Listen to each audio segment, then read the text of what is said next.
Hi, Coach Sean here. If you left a narcissist and suddenly you're being labeled as unstable, unsafe, dramatic, abusive, or out to destroy them, listen to me. This isn't a misunderstanding. That's a smear campaign. And the narrative is almost always the same because it's not about truth. It's about control and making you look as bad as possible. Welcome back to my series, Fallout from Narcissistic Divorce. Today we're talking about the smear campaign, what it looks like, why it escalates, and how you protect your peace without losing your voice. And real quick, I'm speaking from lived experience and coaching experience. This isn't legal advice. Always check with your attorney in your state.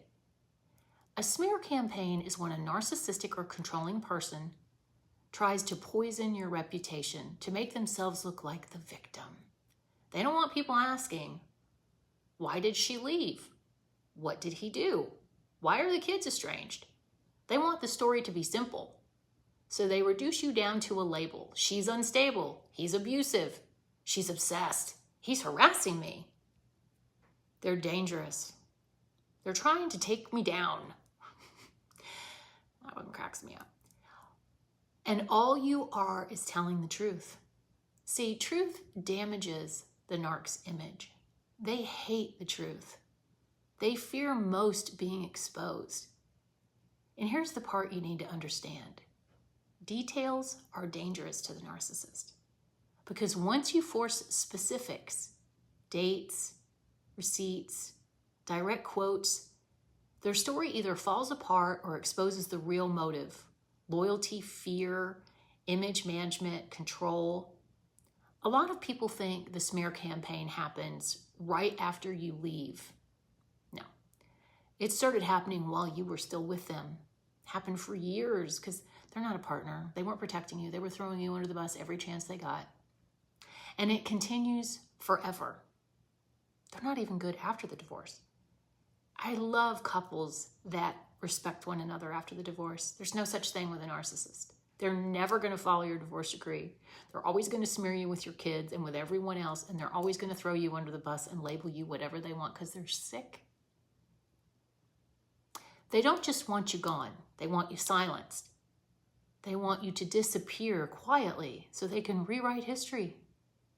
And the moment you start healing, the moment you stop begging, stop chasing, stop collapsing, they panic. Because your glow up is evidence. Your stability is evidence. Your peace is evidence. So they dig. They dig for old texts, old reactions, old moments. They bring up the time you broke down after months or years of provocation. And they present it like that's your whole personality. You could have you could be together 25 years and have the first 20 years perfectly fine until you find out they're lying and cheating and you just had enough and they're still manipulating you and you're just emotionally drained, and they'll take those last few years where they broke you in half and they'll say, look, this is all she is, right here, right here. Everybody focus, right here. Don't look over here. They can't stand that. A smear campaign shows up as sudden concern text to others about your mental health. It's a whisper campaign with friends, family, church, coworkers, triangulating the kids, feeding them a storyline, bogus reports, threats of restraining orders, affidavits that are heavy on emotion and light on facts, court claims like, I have proof, I have recordings, I have messages. The thing is, you know the truth. And if push ever comes to shove, and they are asked to actually produce the proof, well, let's just say that will not go well for them, will it now? Especially if it was said under oath. And I need you to hear this clearly. People like that will often say anything if they think it gives them power, including statements that just doesn't match reality, statements that they can't back up, including statements that are designed to trigger you into reacting so they can say, see, I told you so. So how do you handle it? You're allowed to speak about your experience. You're allowed to have an opinion. You're allowed to describe patterns you live through. Get strategic with documentation. Don't spiral. Screenshot texts, save emails, download voicemails, keep a clean folder with dates, because when someone lies repeatedly, they get cocky and they always slip up. You protect yourself with records, and if there are hearings, ask your attorney about the most appropriate way to access the official record, whether that's transcripts, official recordings, or court minutes. Understand this. Your healing is the antidote. The smear campaign runs on one thing: your desperation to be understood by people committed to misunderstanding you. So stop. Just keep showing up steady. You keep building your life. You keep telling the truth. And you let time do what time does. Expose patterns. Because the longer you are away from the abuse, the more your nervous system heals. And the more you heal, the more obvious the abuse becomes. And the more the smear campaign starts to sound like a broken record.